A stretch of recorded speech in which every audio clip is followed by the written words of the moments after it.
falar sobre a infinitude do seu amor, a graça que reside apenas nas mãos dele.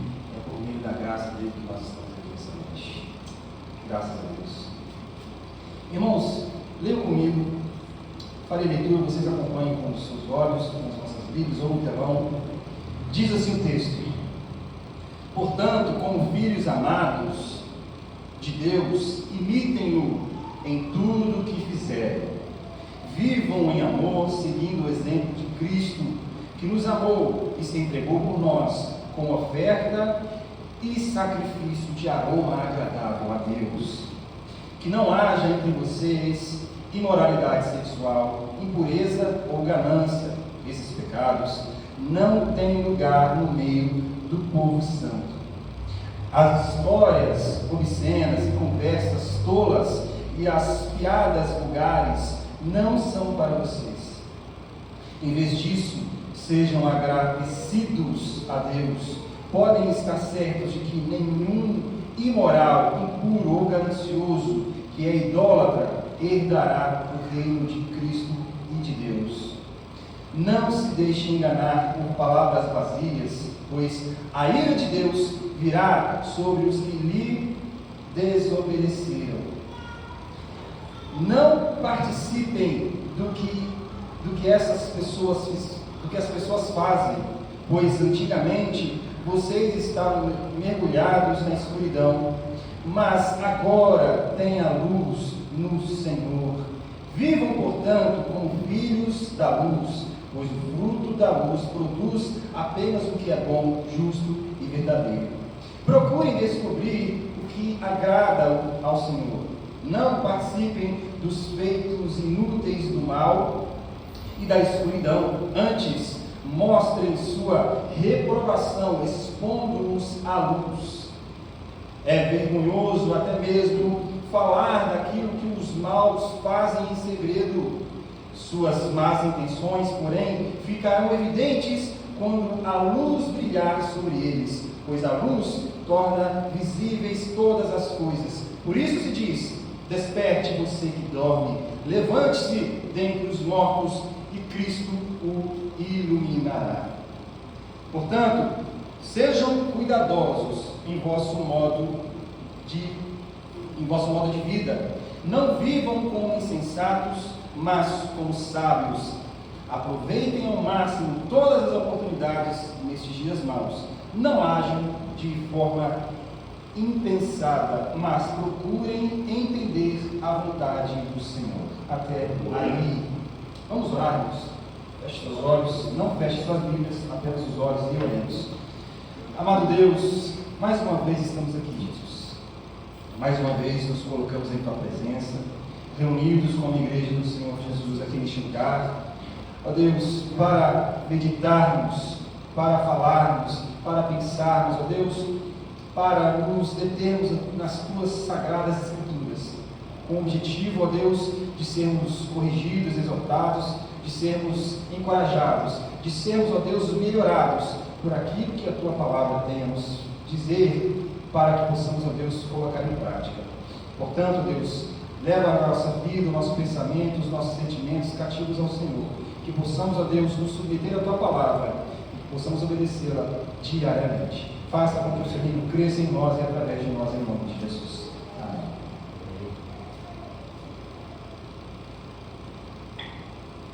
Pois bem, meus irmãos, falando sobre esse trecho aqui dessa carta que Paulo escreveu aos Efésios, a gente tem aqui, parece agora, algumas orientações práticas e algumas orientações acerca da vida, da moral e da ética da vida cristã, maneiras que nós devemos nos comportar. E a maneira pela qual o apóstolo Paulo nos chama, nos convida a viver, é uma vida de imitação do caráter de Cristo. No primeiro versículo desse capítulo, ele fala que nós devemos ser imitadores de Deus por meio do exemplo de Cristo. Então, é um chamado a vivermos uma vida prática, não com a maneira que nós julgamos ser uma vida correta, mas à luz da vida de Cristo, como Cristo pensou, né, na terra, como ele agiu na terra, como ele se comportou e se relacionou com os homens. A gente deve olhar para a vida de Cristo e imitá-lo em todos esses procedimentos. E então existe algumas, por exemplo, talvez nessa busca pela imitação de Cristo, existem algumas maneiras erradas de se pensar, por exemplo, a imitação de Cristo. Existem dois extremos quando esse assunto é colocado no palco. Primeiro, que alguns levam para o lado exagerado da coisa, de atribuir a divindade de Cristo aos homens, de achar que os homens têm que procurar o caminho da perfeição e que encontraram o caminho da perfeição e que, portanto, a partir de Cristo, eles vivem uma vida divina na terra. A gente deve saber que fomos resgatados por meio da salvação em Cristo Jesus e que há salvação em Cristo Jesus para nós, mas ainda a gente tem que viver em um mundo caótico. Nós ainda não fomos aperfeiçoados. O nome disso é a glorificação. Lá em Romanos 8, Paulo vai elencando ali a maneira pela qual Deus ele chama, Deus conhece, Deus chama, Deus elege, Deus ele nos justifica. Mas existe o último estágio de todo esse processo salvífico, que é a glorificação. O dia futuro, talvez não muito distante já do que estamos aqui, mas um dia em que o nosso Senhor Jesus virá à luz do que ele disse lá em Mateus 24, vemos a vinda, a parúzia de Cristo, o retorno de Cristo sobre nós, a sua vinda, a sua glória sobre as nuvens, e neste grandioso dia, nós então iremos receber o estado de glorificação e seremos perfeitos. Mas, e a gente precisa ter o entendimento de que devemos imitar a Cristo, apesar das nossas limitações. E aí, existe um outro extremo, que é a pessoa que olha, não, é impossível, é um parâmetro alto demais, é um nível elevadíssimo, é um pensamento astronômico.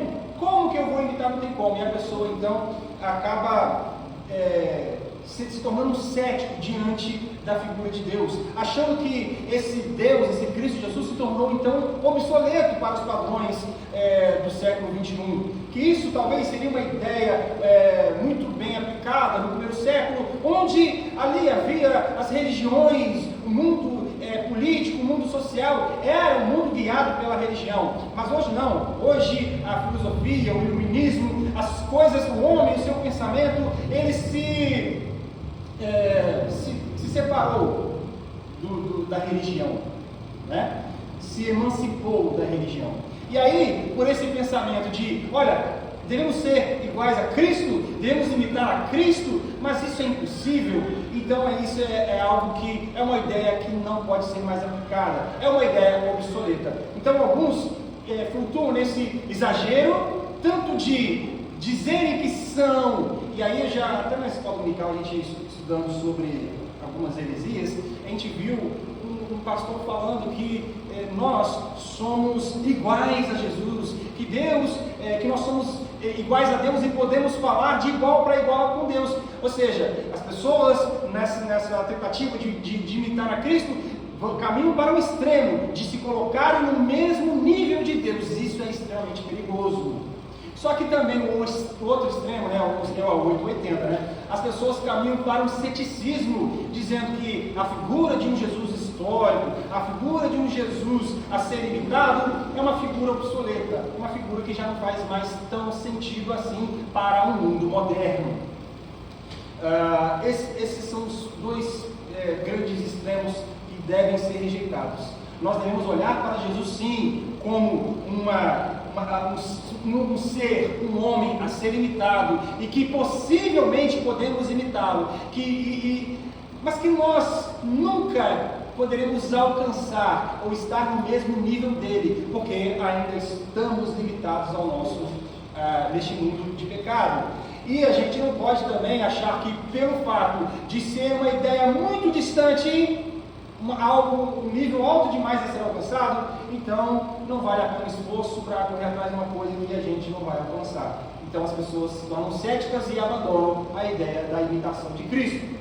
Mas a imitação de Deus não propõe que sejamos iguais a Deus na sua essência ou nos seus atributos estritamente dito, mas que pratiquemos e sigamos a nossa vida ao exemplo de Jesus. Por isso, é um dos motivos pelo qual Jesus se fez carne. Jesus, Deus encarnou, Deus ele viveu a vida que nós vivemos para nos mostrar que é possível viver uma vida de bondade, que é possível viver uma vida humana, ainda no meio desse caos que é o mundo, mas ainda replicar ações de graça, de misericórdia, de bondade, de justiça. Então veja o versículo 1, Paulo ele faz um chamado. Portanto, como filhos amados de Deus, nós reconhecemos que somos filhos de Deus? Sim, nós recebemos o direito de sermos chamados filhos de Deus quando nós cremos em Cristo Jesus. Então agora, uma vez que nós cremos e recebemos o Senhor Jesus como nosso único e suficiente Salvador, nós somos filhos amados de Deus. Somos convidados a imitarmos Deus em tudo que a gente fizer na nossa vida, nós somos convidados a imitar a Deus. Tá, mas que maneira? Onde que eu posso olhar? Qual é a direção que eu vou olhar para poder me basear para imitar a Deus? Cristo Jesus é o nosso objetivo. Cristo Jesus é o nosso padrão. Cristo Jesus é o nosso exemplo. E em Paulo, no versículo 2 diz: vivam em amor, seguindo o exemplo de Cristo, que nos amou, se entregou por nós como oferta de sacrifício alma agradável a Deus. Então aqui Paulo dá duas indicações de como é imitar a Deus. Ora, de como é imitar a Cristo. Viver em amor, amar uns aos outros, amar o ser humano. Jesus Cristo diz que nós devemos amar até mesmo os nossos inimigos. Está aí o padrão de amor de Cristo Jesus. Não é a gente viver uma vida rancorosa e viver uma vida colecionando inimigos. Olha aquela pessoa ali naquela esquina, naquela rua, aquele homem ali naquela casa amarela, olha, não tem como aturar. Aquele lá pisou no meu carro, olha. Irmãos, o crente deve viver uma vida de amor que passa, que transborda amor, além das nossas capacidades, porque não é na nossa capacidade, não é no quanto nós comportamos e podemos amar, mas é olhar para Cristo e saber o quanto Ele amou, e eu devo imitá-lo, amando em todos os aspectos possíveis da minha vida. Aqui ele fala do exemplo do amor de Jesus, é o amor sacrificial. Olha, se eu não posso fazer um sacrifício de matar a minha carne e perdoar o meu inimigo, a ponto de relevar, a ponto de poder me socializar em alguns parâmetros, ter paz, ter uma mínima convivência, pelo menos assim, para dar exemplo, se nós não somos capazes de sacrificar o nosso ego, se nós não somos capazes de levar, passar por cima do nosso orgulho para perdoar e poder chegar a amar até os nossos inimigos, porque amar quem nos ama é fácil, amar a minha esposa é fácil, maravilhosa que ela é. Irmãos, o que eu quero dizer é que amar uns aos outros, amar o pai, amar o filho, amar as pessoas que nos amam é muito fácil, mas eu quero ver amar aquele que te provoca, aquele que te difama, aquele que faz mal a você, aquele que a sua carne detesta, aquele que a sua carne repele. É justamente a esses que Jesus nos convida a amar. E aí, irmãos, a gente tem que andar no caminho do sacrifício.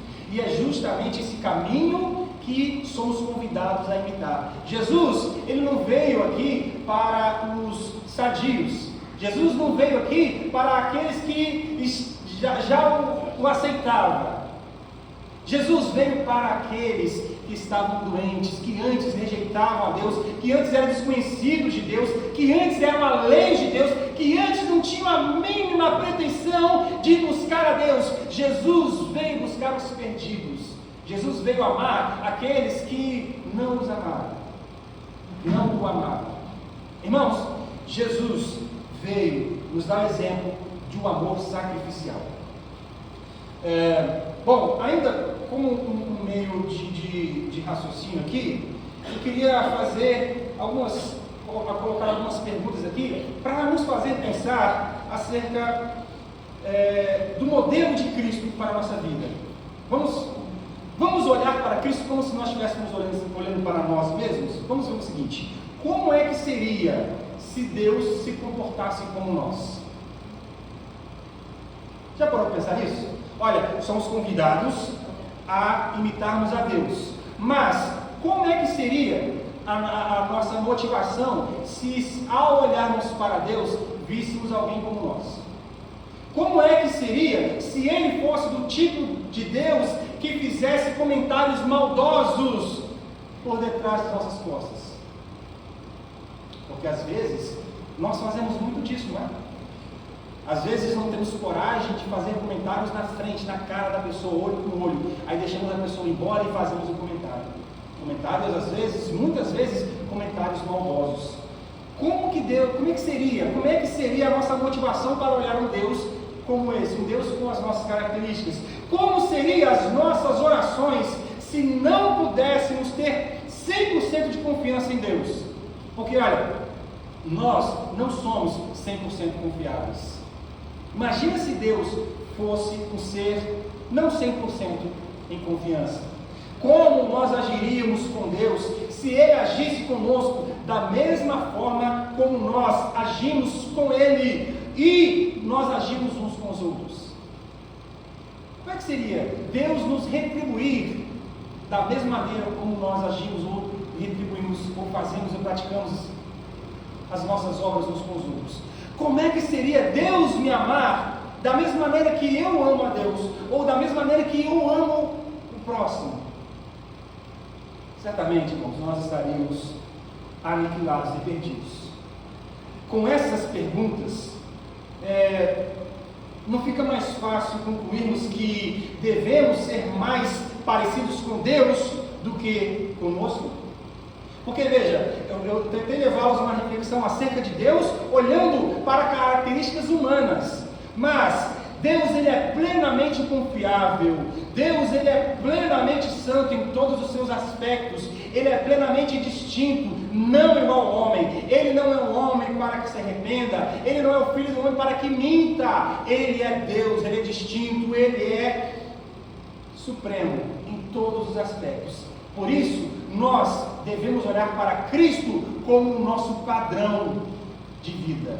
Devemos olhar para Cristo como aquele que é perfeito, onde eu vou cada vez mais me aproximando dessa perfeição. Eu não sou perfeito, mas eu vivo na busca pela perfeição à medida em que eu me aproximo de Jesus. É isso que Paulo está tentando falar aqui, que como filhos de Deus devemos imitar Deus em tudo que nós fazemos e em tudo que possamos fazer. E de que maneira? Vivendo em amor. Vivendo em amor, amando uns aos outros, perdoando os nossos ofensores, perdoando aqueles que nos maldizem, perdoando quem nos odeia, amando os nossos inimigos. E aí ele coloca: vivam em amor, seguindo o exemplo de Cristo, porque Cristo, ele fez isso. Cristo na cruz, ele não espraguejou contra os romanos, Cristo não espraguejou contra os judeus. Cristo disse: Pai, perdoa esses meros mortais, perdoa esses homens pequenos, perdoa porque eles não sabem o que eles fazem, eles não têm noção do que estão fazendo. O amor sacrificial. Irmãos, então, que tipo de imitadores nós somos? Nós imitamos um Deus que é criado aos nossos parâmetros, um Deus que é moldado e modelado por meio dos nossos desejos e anseios, ou nós adoramos e buscamos imitar ao Deus das Escrituras. Somos chamados a viver uma vida prática que imita o exemplo da vida de Cristo em termos do seu modelo de agir e de lidar com os outros. Como que Jesus agiu quando foi ofendido? Como que Jesus agiu quando estava sendo acusado, quando estava sendo morto pelos seus ofensores? Como que Jesus agiu com os outros, com a interação? Como que Jesus olhou com misericórdia para os pecadores? Nós devemos também buscar viver no exemplo de Cristo. Então Paulo passa a listar uma série de comportamentos morais e comportamentos imorais para enfatizar a ideia da moralidade cristã, a ideia da ética cristã, a ideia de padrões comportamentais que visam imitar o comportamento padrão do exemplo de Cristo. Irmãos, aqui não é um mero moralismo focado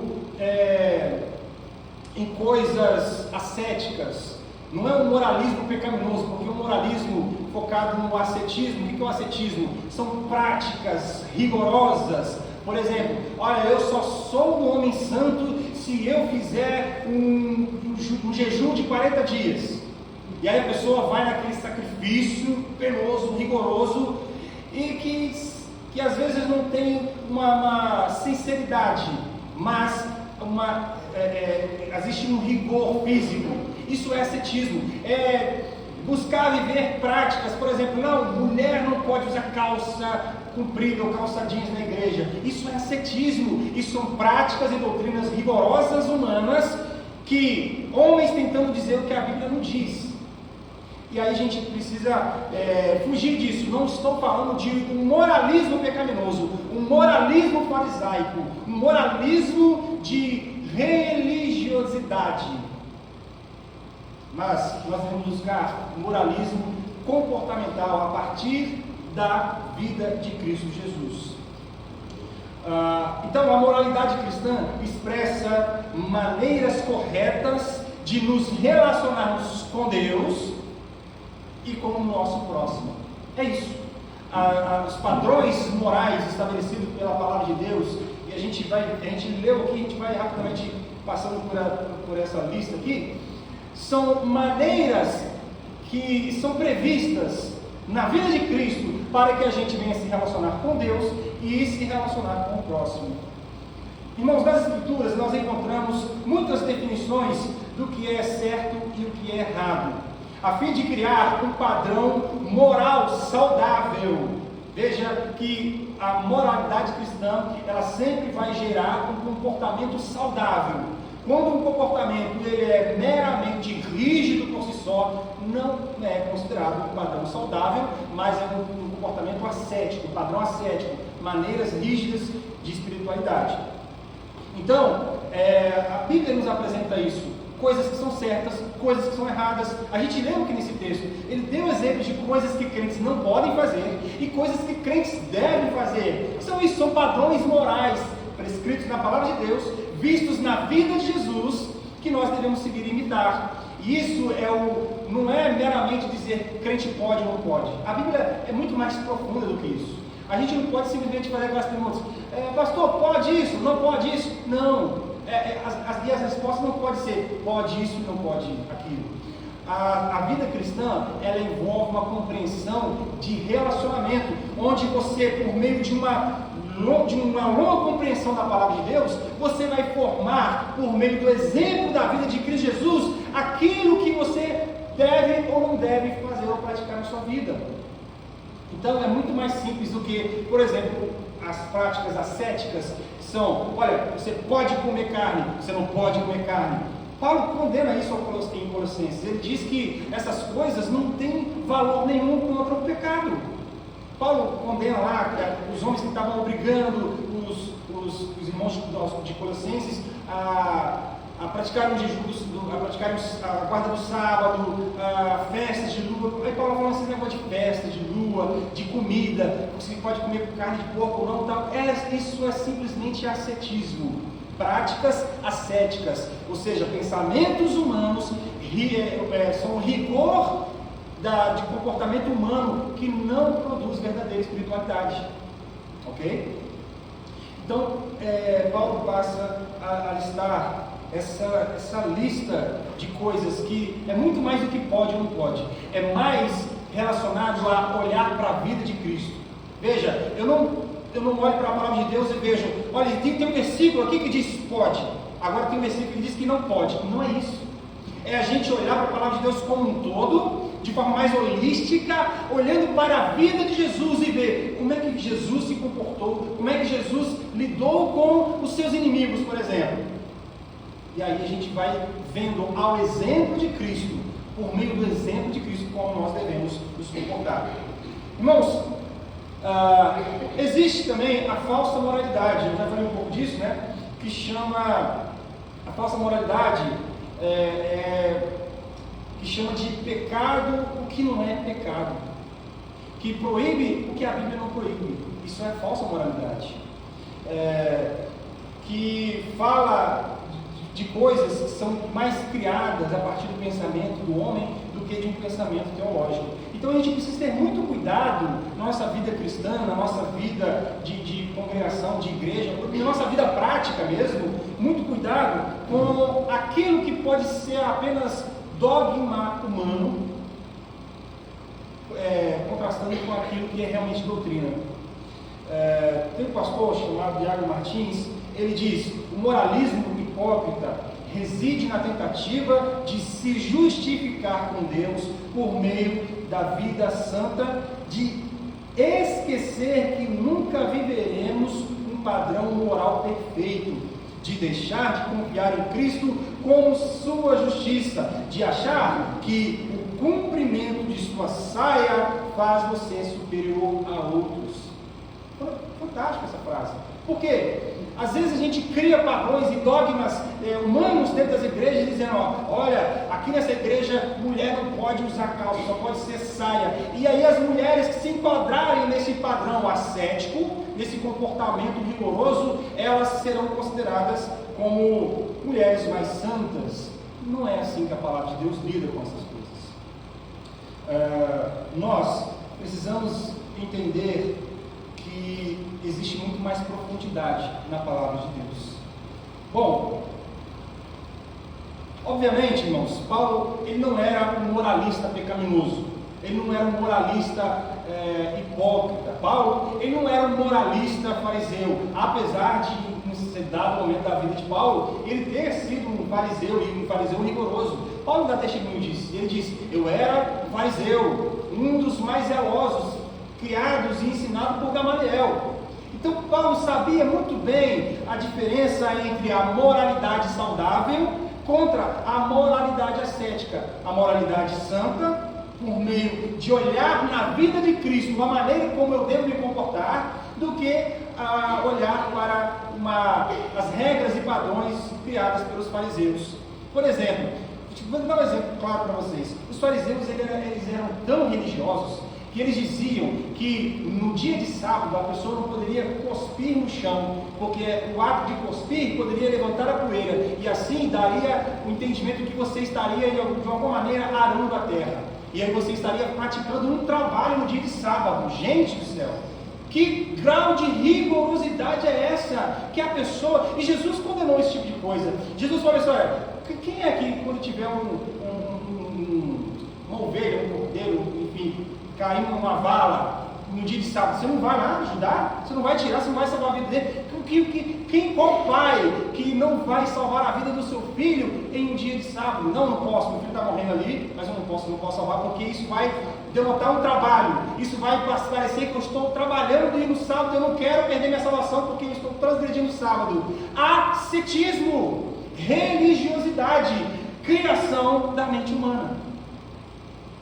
A nossa vida não pode ser pautada nas nossas ideias religiosas. A nossa vida deve ser pautada na vida de Cristo Jesus. Por isso que Paulo disse: como filhos amados de Deus, imitem-no em tudo o que fizeram, vivam em amor, seguindo o exemplo de Cristo.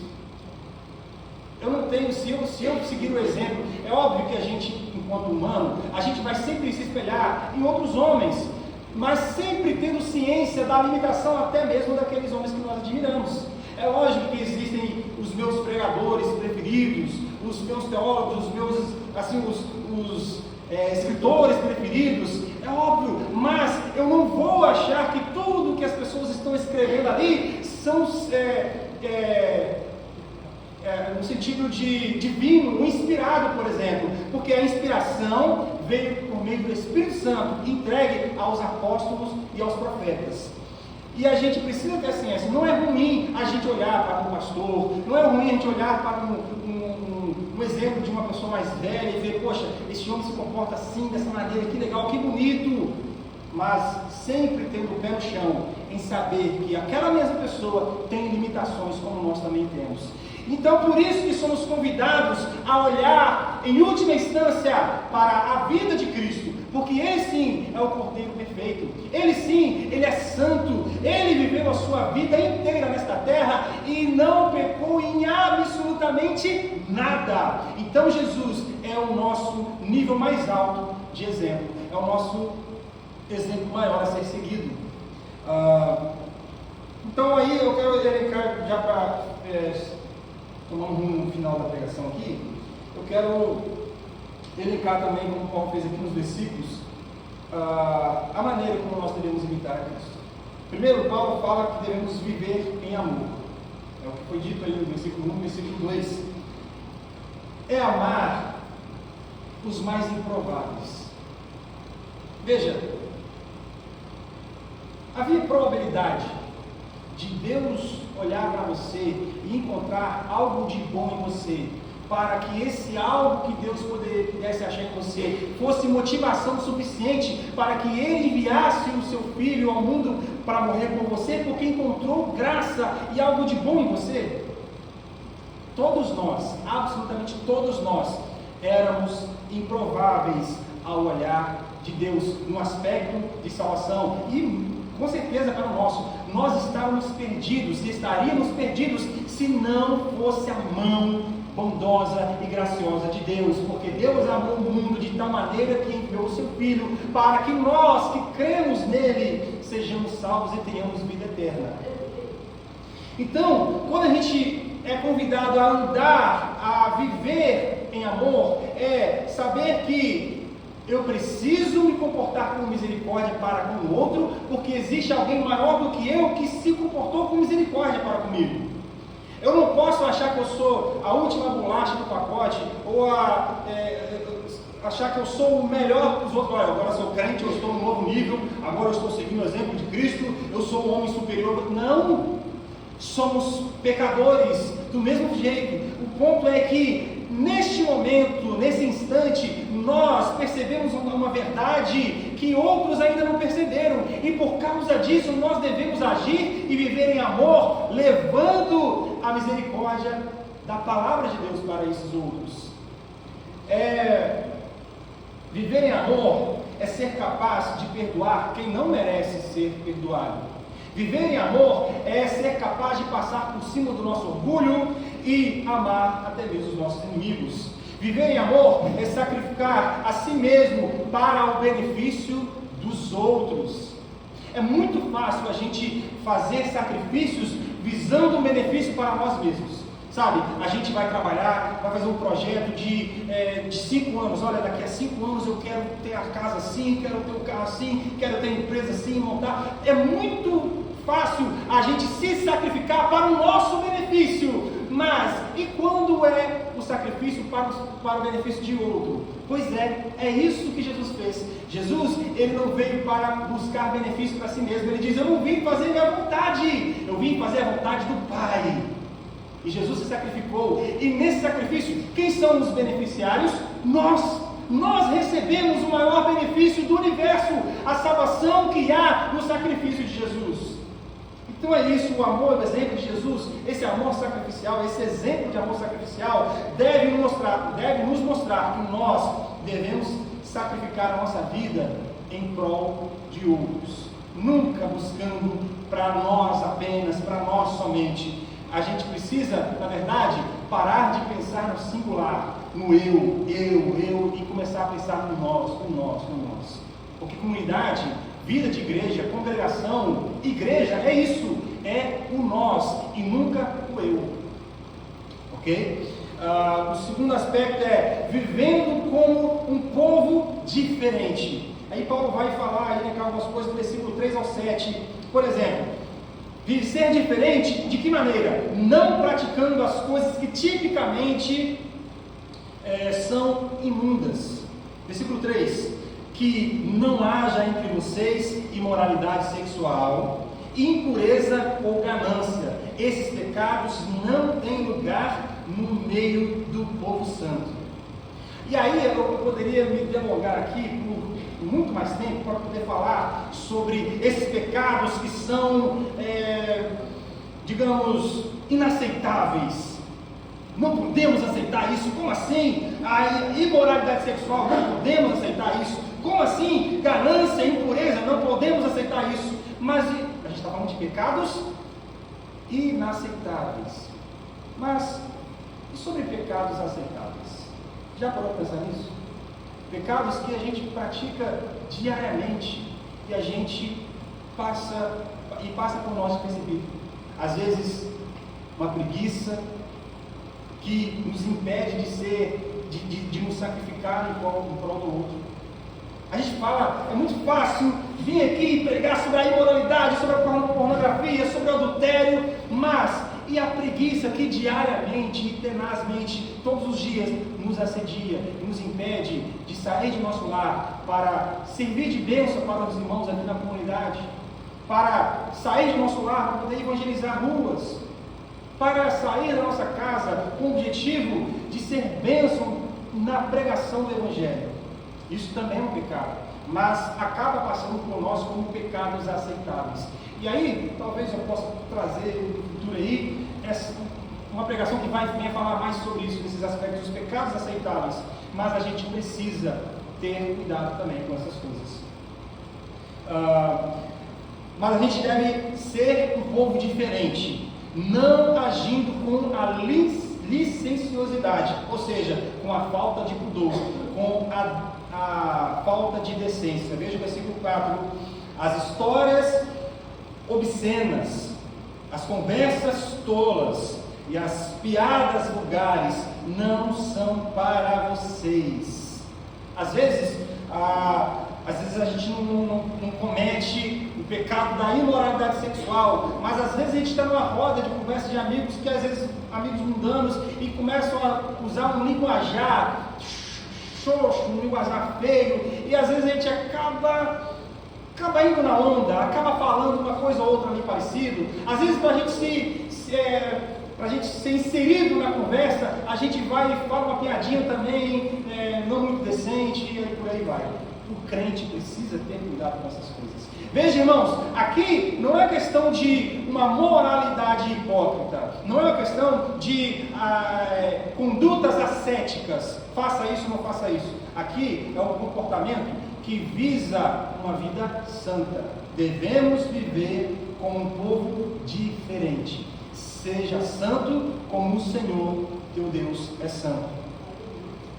Mas como que nós devemos então, em contrapartida, viver? Devemos ser gratos a Deus que nos resgatou de uma vida indecente. Versículo 4: as histórias obscenas, as conversas tolas e as piadas vulgares não são para vocês. Em vez disso, sejam agradecidos a Deus. Agradecidos por quê? Por Deus ter nos livrado de toda essa vida de impureza, de Deus ter nos livrado de estarmos obrigados a viver, a falar coisas indecentes, a praticar coisas indecentes, a andar de forma licenciosa. Nós devemos ser gratos a Deus, porque nós andamos num caminho inaugurado, chamado caminho da perfeição. E não viver como os filhos da ira, céticos para com o juízo futuro, o juízo de Deus. Versículo 5: podem estar certos de que nenhum imoral, impuro ou ganancioso, que é idólatra, herdará o reino de Cristo e de Deus. não se deixe enganar por palavras vazias, pois a ira de Deus virá sobre os que lhe desobedecerem. Irmãos, o que Paulo está querendo dizer? Ele está falando assim, olha, a gente não pode viver como os imorais, como os idólatras, a gente não pode pensar como os devassos, como os indecentes. Da mesma maneira, a gente não pode ficar conversando de forma licenciosa como os mundanos, os ímpios fazem. Porque eles fazem isso? Porque eles não pensam no futuro. Eles não estão nem aí para o futuro. Eles não estão nem aí para o juízo vindouro. Mas nós somos diferentes. Nós conhecemos as coisas de Deus. Sabemos que há a ira de Deus reservada para aqueles que desobedecem à vontade de Deus. Portanto, nós devemos andar de maneira distinta, diferente, separada deste mundo.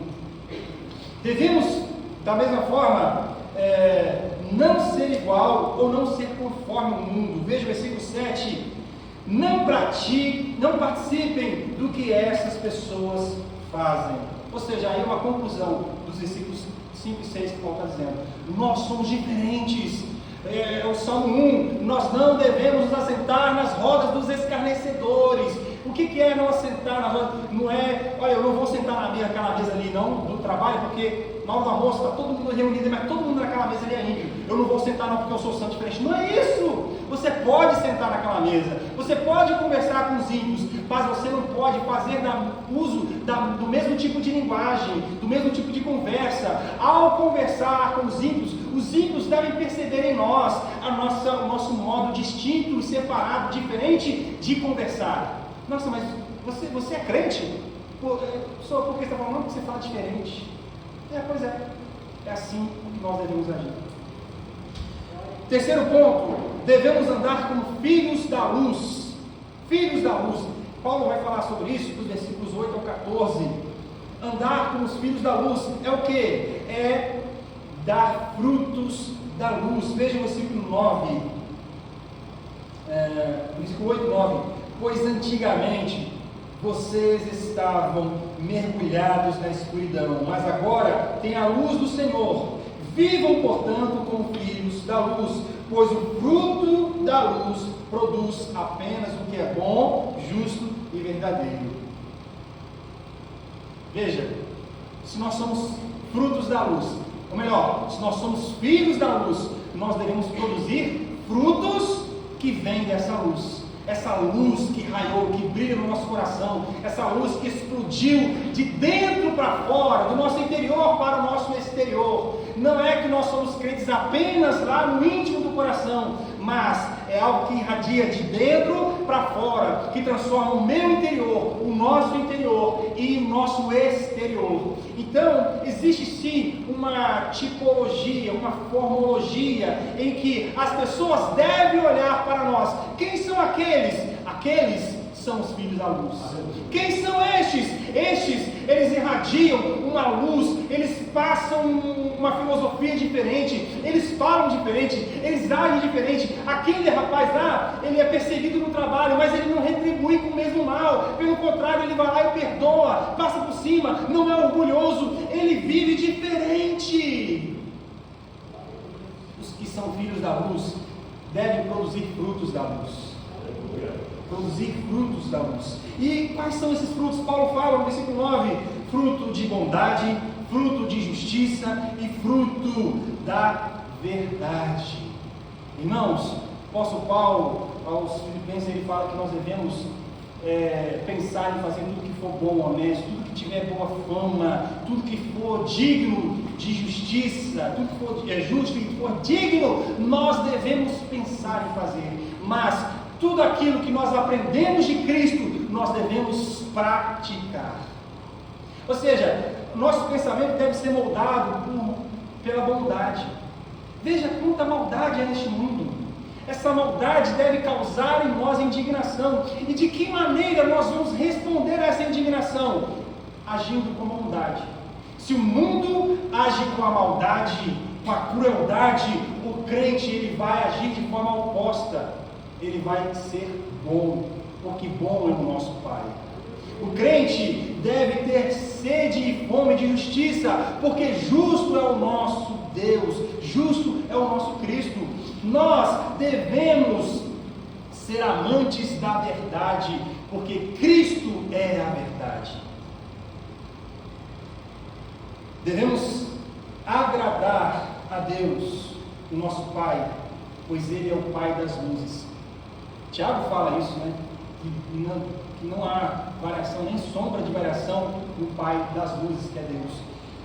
E se Deus é o Pai das luzes, por isso nós somos então chamados de filhos da luz. Veja o versículo 10: procurem descobrir o que agrada ao Senhor. Irmãos, que interessante isso. Procurar descobrir o que agrada a Deus. Às vezes a gente tem uma ideia de que nós devemos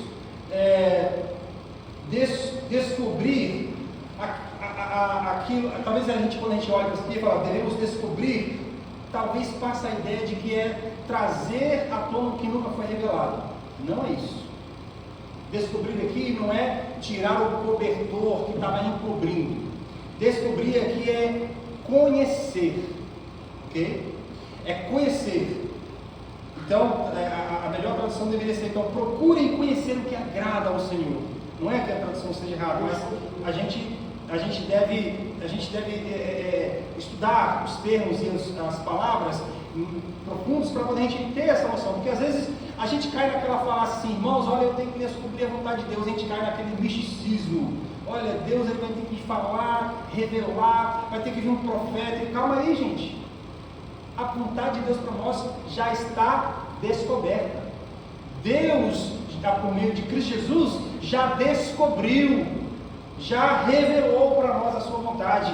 O que nós devemos então fazer é conhecer e prosseguir em conhecer a sua verdade e praticar a sua verdade.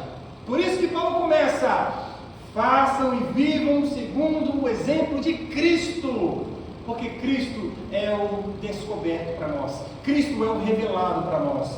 Então essa ideia mística de que nós devemos correr, ir para os lugares sagrados, ir atrás de pessoas, de profetas e tal, aquela ânsia de buscar, descobrir a vontade de Deus, já a vontade de Deus para a sua vida já está descoberta, já está revelada. Só falta a gente, para nós, para mim e para você, só falta a gente buscar conhecê-la por meio da palavra, por meio do estudo, é prosseguindo em conhecer a palavra de Deus.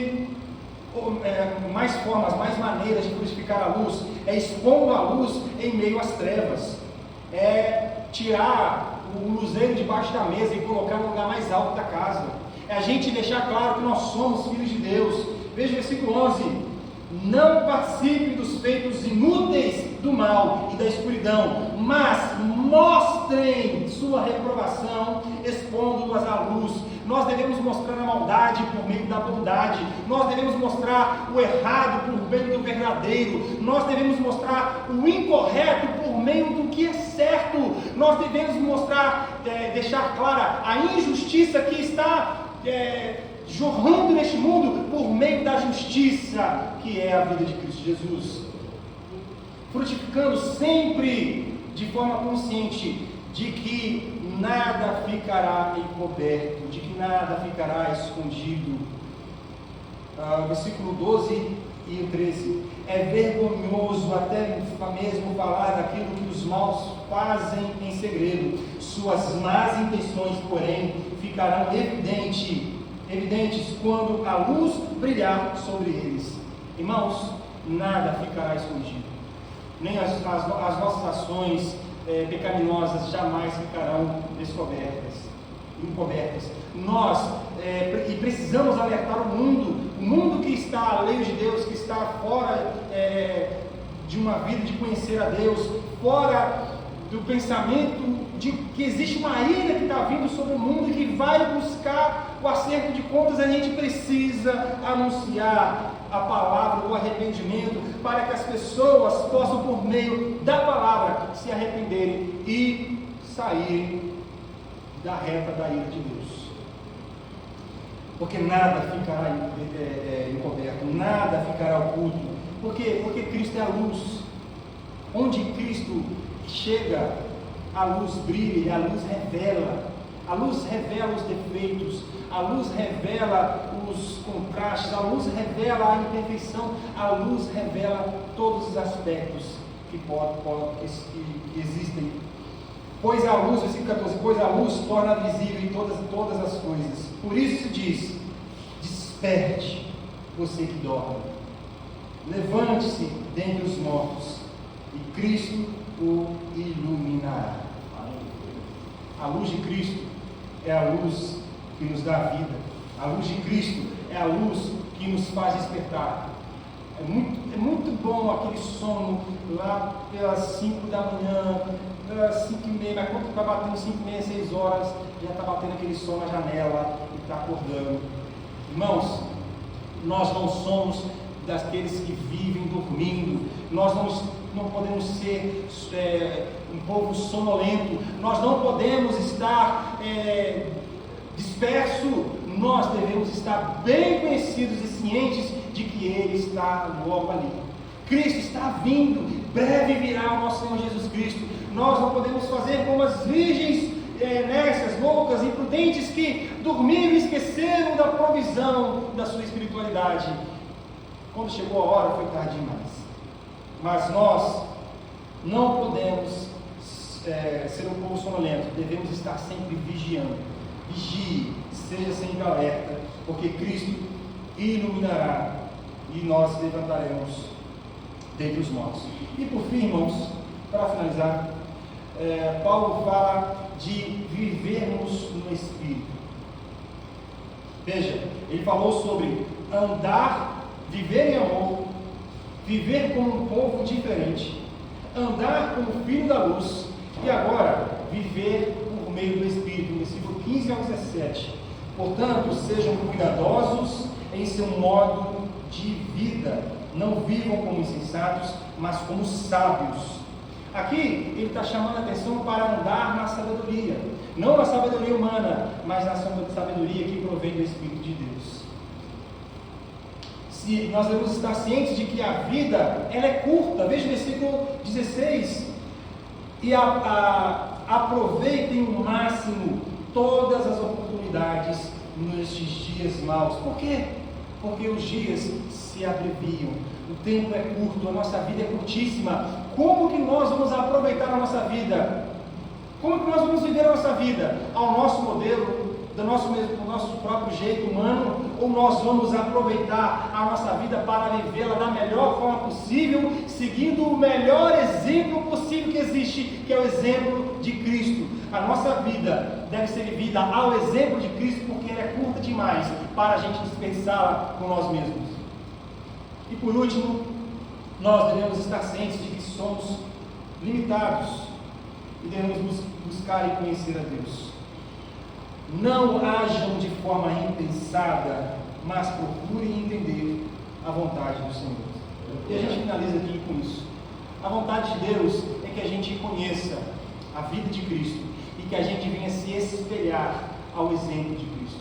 Que Cristo seja absolutamente o maior exemplo de vida para a nossa vida ser vivida. Como Cristo amou, nós devemos amar. Como Cristo se sacrificou, nós também devemos nos sacrificar. Como Cristo se importou com os outros, com toda a sua igreja, nós devemos também nos importar uns com os outros. Assim, nós estaremos seguindo uma moralidade, uma ética cristã, não uma moralidade farisaica, não uma moralidade hipócrita, não uma moralidade ascética, rigorosa, dogmática por meio de homens, mas nós olhando o que Jesus fez, como Jesus pensou, como Jesus amou, como Jesus perdoou, como Jesus se sacrificou, nós também devemos andar nesses mesmos aspectos. Que isso possa fazer sentido no seu coração, que você possa buscar viver a sua vida cada vez mais próximo do que Jesus. Veja, lembre-se disso, a vida cristã é muito mais do que pode ou não pode. A vida cristã é viver uma imersão profunda de conhecer o exemplo de Cristo para colocar em prática o exemplo de Cristo na nossa vida. Amém? Vamos orar. Amado Deus, muito obrigado pelo exemplo de Cristo Jesus em nossas vidas. Muito obrigado por sua palavra que mostra claramente o que Cristo fez, quem Cristo é, como Ele se comportou, como Ele nos amou, como Ele se sacrificou.